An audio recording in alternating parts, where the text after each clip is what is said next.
الرحمن الرحیم۔ صحیح بخاری حدیث نمبر 386۔ ابو مسلمہ سعید بن یزید ازدی نے انس بن مالک رضی اللہ تعالی عنہ سے پوچھا کہ کیا نبی کریم صلی اللہ علیہ وسلم اپنی جوتیاں پہن کر نماز پڑھتے تھے؟ تو انہوں نے فرمایا کہ ہاں۔ صحیح بخاری حدیث نمبر 387۔ ابراہیم نخعی حمام بن حارث سے روایت کرتے تھے، انہوں نے کہا کہ میں نے جریر بن عبداللہ کو دیکھا، انہوں نے پیشاب کیا، پھر وضو کیا اور اپنے موزوں پر مسح کیا، پھر کھڑے ہوئے اور موزوں سمیت نماز پڑھی۔ آپ سے جب اس کے متعلق پوچھا گیا تو فرمایا کہ میں نے نبی کریم صلی اللہ علیہ وسلم کو ایسا ہی کرتے دیکھا ہے۔ ابراہیم نخعی نے کہا کہ یہ حدیث لوگوں کی نظر میں بہت پسندیدہ تھی کیونکہ جریر رضی اللہ تعالی عنہ آخر میں اسلام لائے تھے۔ صحیح بخاری حدیث نمبر 388۔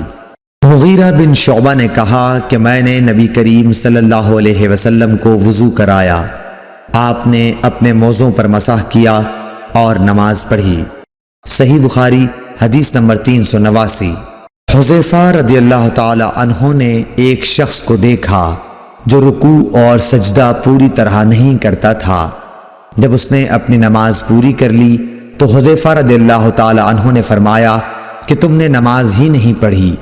ابو وائل راوی نے کہا میں خیال کرتا ہوں کہ حضرت حذیفہ رضی اللہ تعالی عنہ نے یہ بھی فرمایا کہ اگر تو ایسی ہی نماز پر مر جاتا تو آن حضرت صلی اللہ علیہ وسلم کی سنت پر نہیں مرتا۔ صحیح بخاری حدیث نمبر 390۔ عبداللہ بن مالک بن بحینہ سے روایت ہے کہ نبی کریم صلی اللہ علیہ وسلم جب نماز پڑھتے تو اپنے بازوؤں کے درمیان اس قدر کشادگی کر دیتے کہ دونوں بغلوں کی سفیدی ظاہر ہونے لگتی تھی۔ اور لیث نے یوں کہا کہ مجھ سے جعفر بن ربیعہ نے اسی طرح حدیث بیان کی۔